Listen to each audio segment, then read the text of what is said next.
The battle for the White House coming down to a very competitive final few days. The latest Real Clear Politics map showing Hillary Clinton's lead has eroded in the battleground state of Pennsylvania. It once looked like it would be a sure thing for her. Now it's rolled a toss-up. Let's bring in Terry Madonna, the director of the Franklin and Marshall College poll and the founder of the Keystone poll.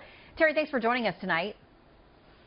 Thank you, Shannon. All right, we want to start by looking at the Real Clear Politics average in Pennsylvania. Obviously compiles a number of top polls there. It is worth 20 electoral votes, by the way, a key state. It shows Correct. Clinton up by 2.5 percentage points as part of the split, part of the average at this point. The Clinton campaign calling out, the big names. She will be there in Philadelphia with the president, first lady, I think on Monday as well. How important and critical is this state to her for winning? Oh, I think it's extremely critical. Imagine this. She now leads slightly in Florida. She has a lead in my state, along with Michigan and Virginia and Wisconsin and Minnesota. If she holds on to all of them and loses Ohio and the states that Trump now leads in, she still gets a path to 270. But the critical state could come down to be Florida. If she loses Pennsylvania and Trump were to win Florida and Ohio, then I think he has a path. To the White House. And what's fascinating is Pennsylvania, for 6 straight elections, has gone for the Democrats. But 4 years ago, Pennsylvania was the 6th closest state. Of course, the top 3 in terms of closeness were Florida, Ohio, and North Carolina.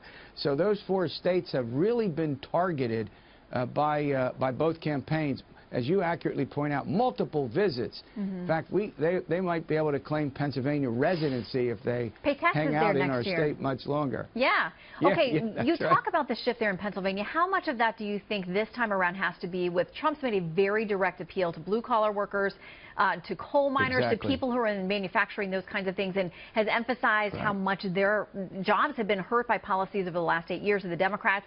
Do you think that's resonating with them? Is that why he's closed the gap there a little bit?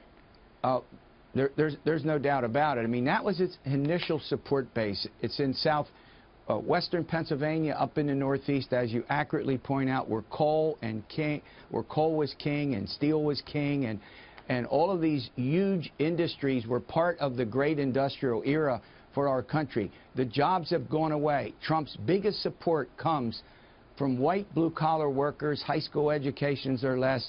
They are beyond fanatical in favor of him. And conversely, he has to do better with women in the Philadelphia suburbs, where 1 in every 5 voters is cast, where the bulk of college-educated voters live. And it's sort of that back and forth with those groups. Now that the race has gotten closer, he's doing better with women voters. He's losing them. He's doing better with college-educated voters. He's losing them. But he has closed the gap, Shannon, and that's important, particularly in the southeastern part of Pennsylvania. Okay, you mentioned Florida, so I want to make sure we go through those numbers as well. Again, these are averages, and Mrs. Clinton maintains a 1.2% lead there. All of these are within the margin of error. We have the third-party candidates we continue to list, Gary Johnson and Jill Stein there, but it seems like the closer we get to people actually having to go into the booth and make a decision, many of them, as we always see, are dropping away from the third parties. How much do you think that they'll factor into the final results on Election Day in a race this tight? Yeah, well, look, what we have had throughout the campaign is a larger uncertainty in the election.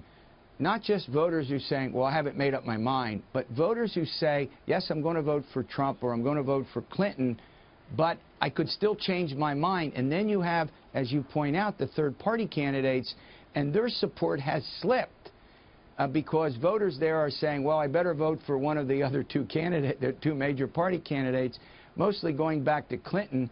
That's why she was able to build up a lead about 2 weeks ago. The fact of the matter is that it's still larger than normal. In other words, the volatility is larger than we saw 4 years ago, even 8 years ago, and that difference could be very important in a state like Florida. Okay, North Carolina, we have a very tight race there, and again, in the averages, Trump is up by 0.8%, so less than a point. That has been a state that it was red more traditionally in recent races, Yeah. but we've got a really tight re-election race there for Senator Richard Burr, the Republican who's trying to hold on to his seat. He's got a very tough challenge. Any hints that you get as to where North Carolina may go election night? Yeah, well, that's been traditionally a red state. Barack Obama won it in 2008, but of course Mitt Romney won it 4 years ago. I would think Trump, who leads there now, as you point out, narrowly, if his voters there, particularly in the rural parts of the state, are as enthusiastic as some of the polls show, and back in my state in the polls, his voters are more enthusiastic than the Democratic voters are. And the big problem that Clinton has in some states with, you know, a significant African-American population that make a difference. My state is one, North Carolina is one, Florida is one. Obviously, Hispanics very important in Florida as well. The Clinton campaign throughout the country in these key states are very nervous about the enthusiasm of African-American voters. That's why they spend a lot of time, you know, going into the neighborhoods, trying to ratchet up the vote.